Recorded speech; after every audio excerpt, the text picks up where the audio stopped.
Hey guys, what's up? It's me, Thomas. Tonight we're back here with SCP Explained. Tonight we got what if the SCP-008 virus annoyed John Wick. So yeah, John's about to fight some zombies. And a pretty tough zombie virus too. I'm actually kind of curious to see how this whole fight goes. So without any further ado, make sure to like, subscribe for more. Let's see how John does against the zombies. That's right, it's that time again. We're recalibrating, rebooting, and hitting restart on our infamous Anomatron 6000, the specialized supercomputer we've developed to simulate improbable scenarios between the SCP Foundation's various anomalies and any other characters from any other universe you could possibly imagine. On today's agenda, what do you think would happen if John Wick, the notorious hitman, highly trained in all forms of combat, was up against an enemy that won't go down in a single shot, an undead menace known as SCP-008? Well, we're about to hit the button and find out, either by a pure unpredictable instance of human error or through the act of some twisted karmic fate. The SCP Foundation had an outbreak on their hands. A sample of the complex prion, a virus known as SCP-008, had leaked. The Foundation had hoped to keep the existence of the disease highly classified, even among its own personnel.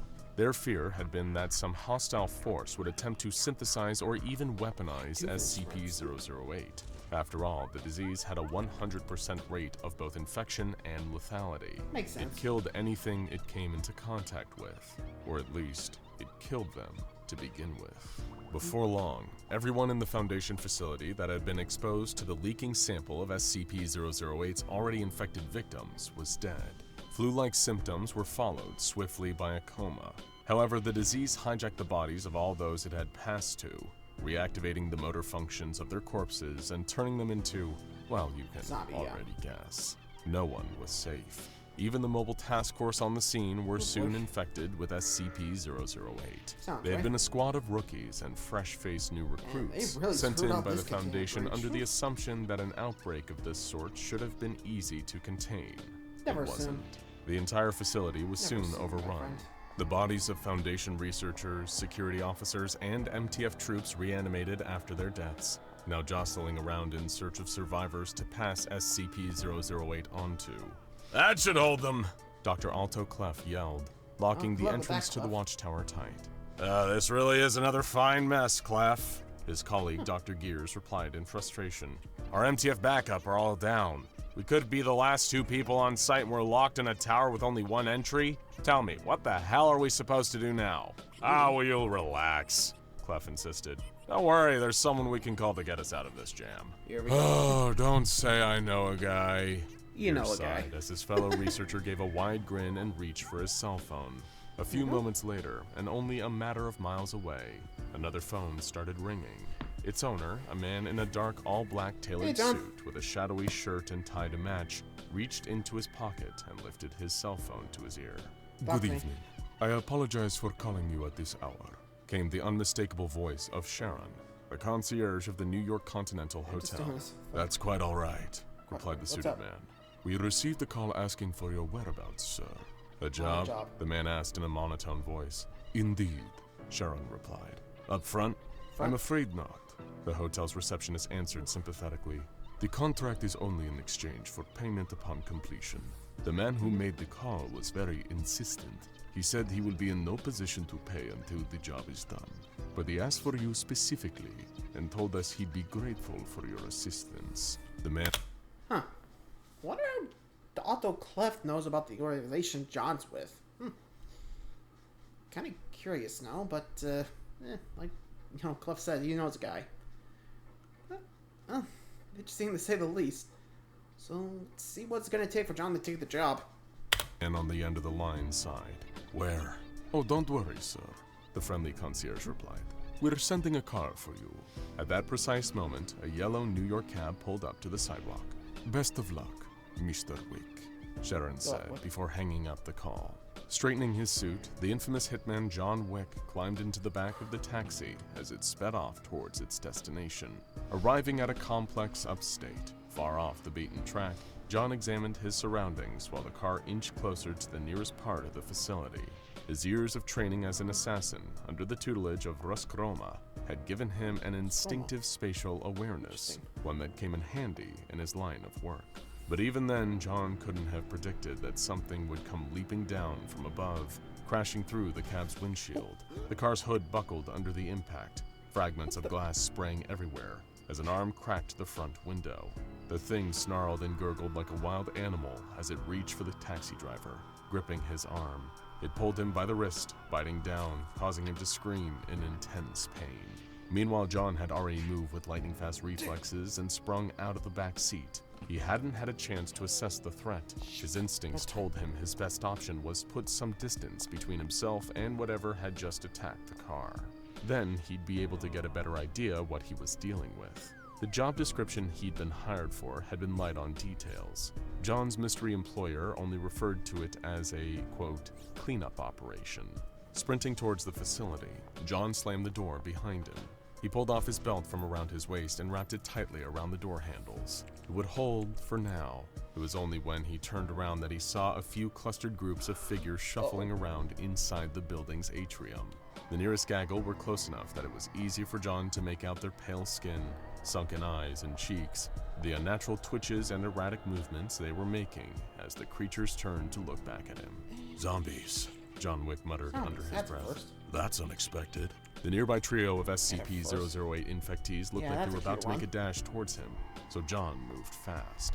He raced towards a nearby corridor, hearing that the 3 zombies were already chasing after him. Their shambling footsteps had quickly become an animalistic charge, their limbs only able to move after death thanks to the virus that they were infected with. Turning a corner, John Wick took cover, his shoulder pressed to the wall. He drew his pistol from its holster underneath his suit jacket and stood in a battle-ready stance. The second he saw one of the zombies' faces appear around the corner, he raised his weapon and fired, swooping around one of his hiding places to fire another 2 shots. All 3 hit center mass right through their chests. The noise would no doubt have drawn the attention of the other SCP-008s in the building, but for now the 3 that had been on his tail dropped to the floor, only to start getting back up again. John wasn't used to his targets standing to their feet after he'd already fired at them, and the nearest of the zombies staggered back to his level. He lifted his firearm again. Before his finger could compress enough force on the trigger, though, the undead abomination took a wild, flailing swipe at him. The SCP-008 instance knocked the weapon out of John's hand, causing it to clatter to the ground, while it reared back its other arm for a second strike. Catching the blow, John Wick displayed his incredible reflexes and mastery of martial arts. He delivered a series of precise punches and chops, deploying a combination of Brazilian Jiu-Jitsu, Aikido, and Krav Maga to try and knock the snarling monster down. With each hit, he was careful to avoid the zombie's mouth, having seen one bite the cab driver earlier. John had assessed that SCP-008 could be transmitted through biting, and he was correct. Exposure to mucous membranes or bodily fluids of an infected individual was what allowed the virus to spread. One of the other SCP-008 zombies that were still in the process of climbing back up swiped John's legs out from underneath him.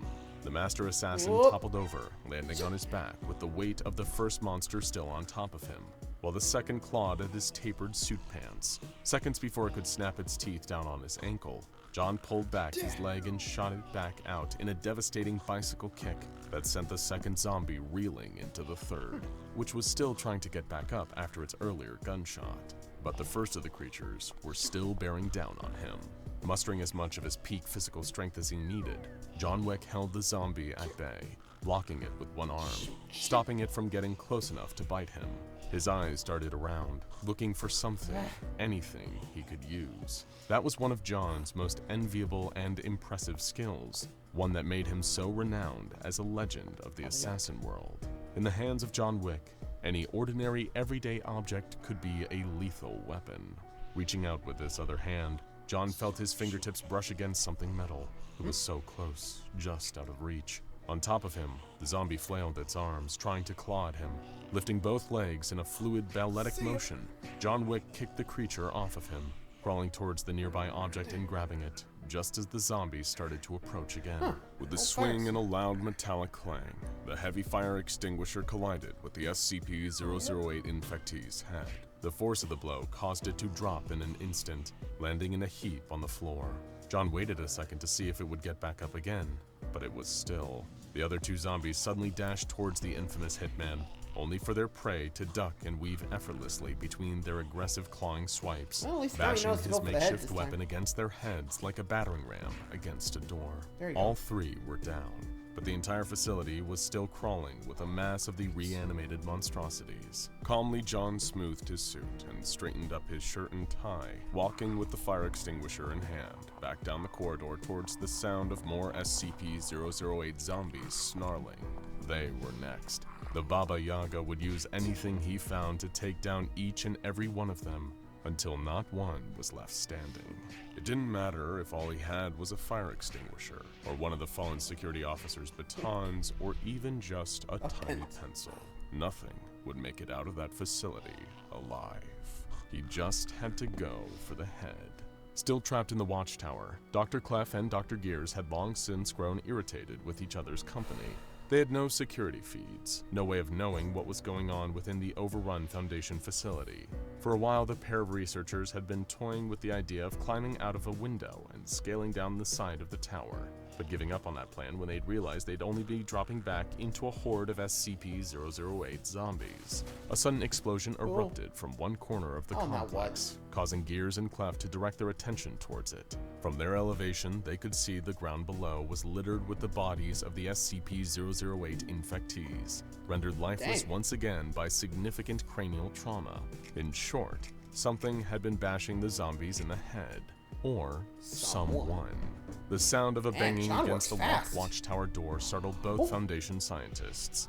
Instantly, they thought that the zombies had made their way up the steps and found the two researchers, easy prey, trapped in a cage. The heavy thud against the metal door repeated. Then there was a pause, deafening tense silence filling the room. A polite knock came from the other side of the watchtower entrance. Hello? Cautiously, Clef approached to unlock it. Standing in the doorway as it opened was a single figure, panting with exhaustion but still nowhere near beaten.